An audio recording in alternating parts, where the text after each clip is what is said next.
Hello, everybody. Welcome to the third episode of the Peak Podcast. Today I'm with my friend Metin. Hello, Metin. Hello, Emre. How are you? I'm fine. What about you? Yeah, I'm fine too. Thank you. Today we're going to talk about the concept of taking revenge and if we have taken revenge from someone in our lives and what we think about revenge. So let's start with the first question. Have you ever taken revenge in your life? Of course, I have. I remember that one day when we were kids with my brother, we were swimming at the pool, and some big boy, fat boy, jumped on my brother. My brother was drowning, and I pushed the big guy. And then after the pool day, we beat that guy. Yeah, that's the revenge, I believe. Yeah, you could say that's revenge, but it's not like when something you when you think of revenge. And yeah, those things I've also done, of course. But yeah, I've not taken big revenge from someone. I have thought of doing it, but when you think of taking revenge, you're like negatively affecting your own life and not the life of the other person. So I'm trying to let everything go when the revenge thoughts come to my mind. But how do you manage that anger?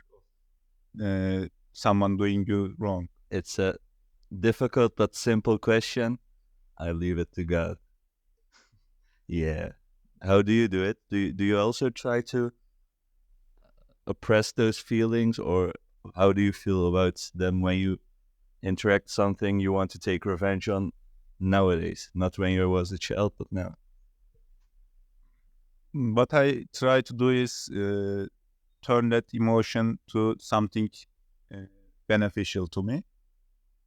For example, if somebody did wrong to me, let's say I got fired from the job I like working, the best answer I can give to those people, to the boss I have, is uh, find a, find a better job and then perform better. So that's the better answer, I believe. So my kind of revenge is like this, you know, not like keeping that anger and feeling frustrated, but uh, feeling like driven. Yeah, I partly do think that's true, but I don't agree fully because I think that when you do something to prove others wrong, it's only affecting you. They don't care, man, if you got a better job or if you were like on top of, if you were the king. I mean, I don't think they care. So it's only affecting yourself. If it's affecting you positively, then it's a good thing, of course. But if you are trying to accomplish things with the only reason you want to prove them something, I don't think that's good, man. Yeah, I partly agree, but not fully, as you said. I believe that, uh, let's say you are heartbroken. The best way to turn this feeling is to work hard. So if you are heartbroken, you can be like, you can be depressed, you can be anxious, like your mood was could be bad. But if you take that feeling, turn it to motivation, it's a better way to approach life, in my opinion. But let's say you're heartbroken and you say you feel driven and like motivated to do things. I don't think that fixes the heart that's broken. You just forget that you're heartbroken at the moment, and maybe you get like angry at the person who has broken your heart, but it doesn't fix it, man. I think you need to forgive the person that has broken your heart. I mean, you don't have to say it to the person, but I think if you don't forgive it fully and don't get in peace with it, like how do you say it? You understand me? But I don't think you can live your life properly without doing it. Yeah, sure. I agree with you. But what I said was not like taking revenge and keeping that bad feeling to the person who broke your heart. What I say is like using this emotion purposefully. Like you have this emotion, you have this bad feeling, you turn it into a positive. So you can forgive him or her after taking advantage of these feelings, then forgive her because you are driven, you are motivated.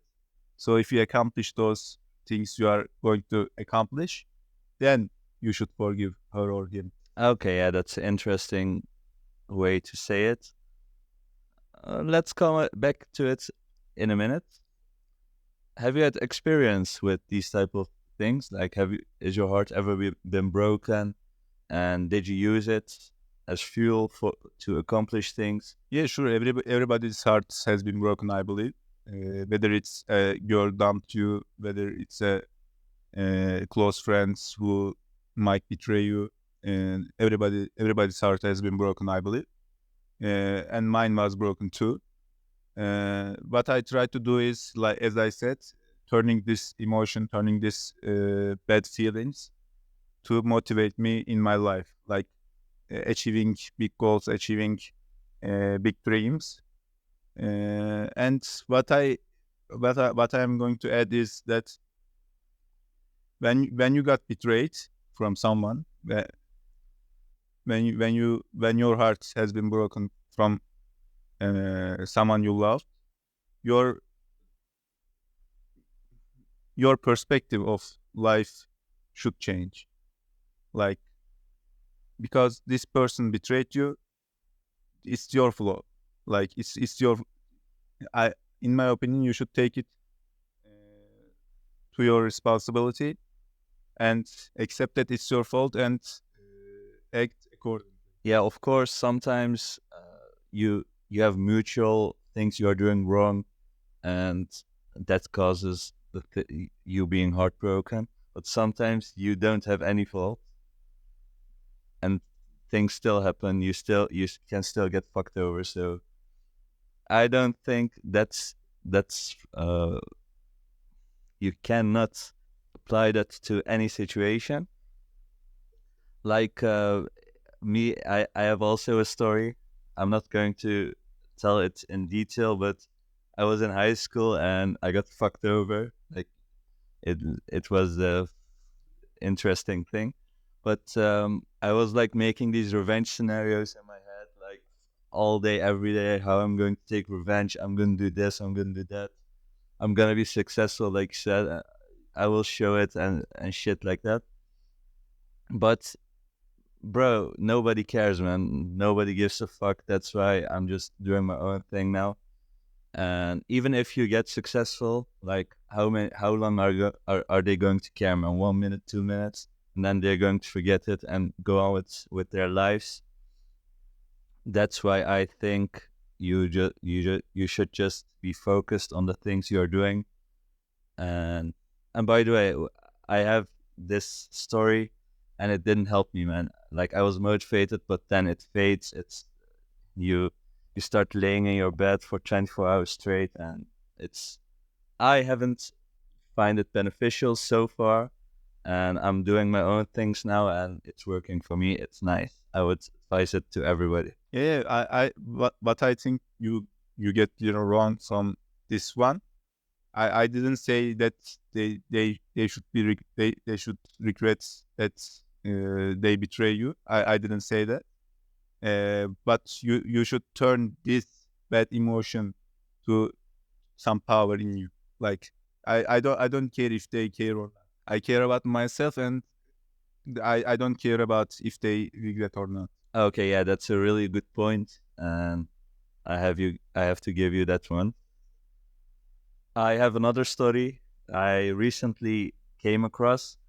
I was selling these tarts to a store, like not a store but a cafe. It's like a place where you can find all different types of sweets and desserts. And I'm also a student, so I could not continue to sell to them because I didn't have the time for it, to make it, to bring it, and so on. They didn't give me my money. I've called them. I've gone to the store. They're saying like, we're going to give it next week, next week, for a few times. And I was like, no, I don't need your money, man. Don't give it to me. And I went to the store and I said that to them. And he was all like, oh, you can't talk to me like this and that. I was like, bro, I don't need it. Take it, keep it. And of course, I wasn't like this. I don't need it. But you get the point. And like 4 or 5 weeks later, he sent like 30% of the money. I don't know why. Maybe he was trying to escalate it more. And I don't know, man. I've also thought to take revenge in this case. But what you're going to do, man? Are you going to beat him up? Are you going to throw stones at the store? Or what can you do? And yeah, I think I'm over it, man. I'm over it. I know that you are a kickboxer. But why didn't you think that beating him? I haven't done it in a long time, but okay. I have thought of beating him up, but you're in his store. There are people, of course, but they're not going to defend me in that case, of course. They're going to defend their boss. And if I do the first thing, bro, you can end up in jail, and you know the things, how it goes here. He was aggressive, so if he would have attacked me, of course I would have beat him up, but I'm not going to do that from like when there's nothing. Like you don't go in the store and beat them up, man. That's not good. What I think that you should have done is invite him to a cage fight. You know? Yeah, like all the YouTubers now, come boxing, man. No, man, I'm not doing anything with them no more. End of story, man. You know.